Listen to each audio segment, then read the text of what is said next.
Good morning, dear brothers and sisters. Today we will see Exodus chapters 33 and 34.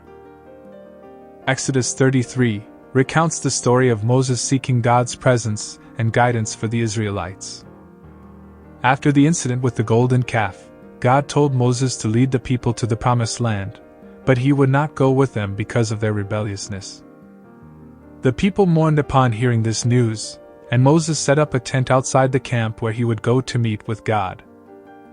When Moses entered the tent, the pillar of cloud descended and stood at the entrance, signifying God's presence.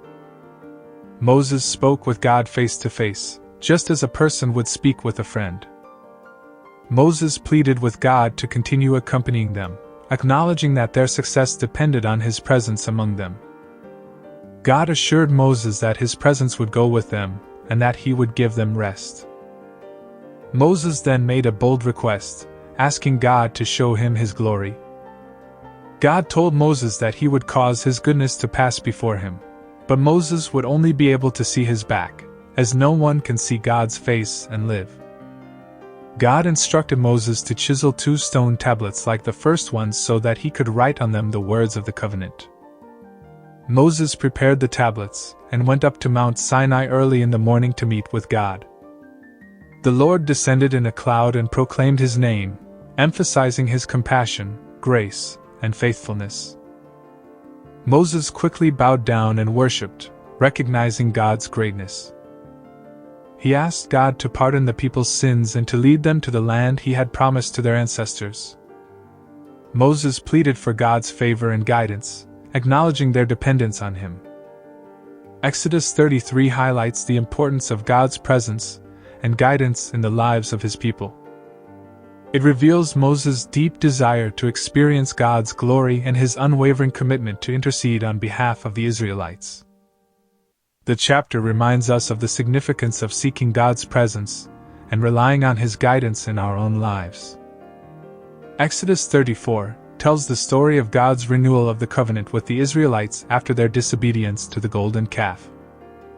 God commanded Moses to cut 2 new stone tablets like the first ones, and he would write on them the words of the covenant. Moses did as God instructed, and he went up to Mount Sinai once again to meet with the Lord.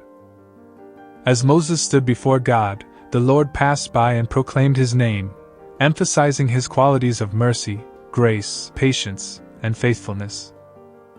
Moses quickly bowed down and worshipped, recognizing God's greatness. God reiterated his covenant with the Israelites, emphasizing their obligation to worship him alone and not to make any covenants with the people of the land they were entering. They were to tear down their altars and destroy their sacred stones. God reminded the Israelites of the importance of observing the Sabbath and keeping it holy. He also gave them instructions for celebrating the feasts of unleavened bread, harvest, and ingathering. These feasts were to be a time of joy and thanksgiving to God. God promised to drive out the inhabitants of the land before the Israelites, but he warned them not to make treaties with the people or allow their practices to influence them. They were to destroy all the idols and worship God alone.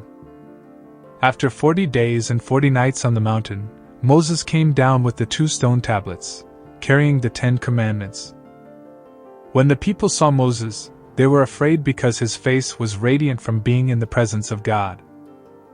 Moses covered his face with a veil when speaking to the people but removed it when speaking to the Lord.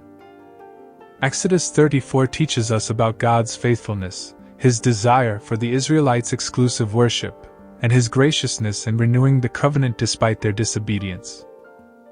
It reminds us of the importance of observing God's commandments and the need to keep our hearts devoted to him alone. Dear brothers and sisters, we will continue to the next chapters in the next video. God bless you. Amen.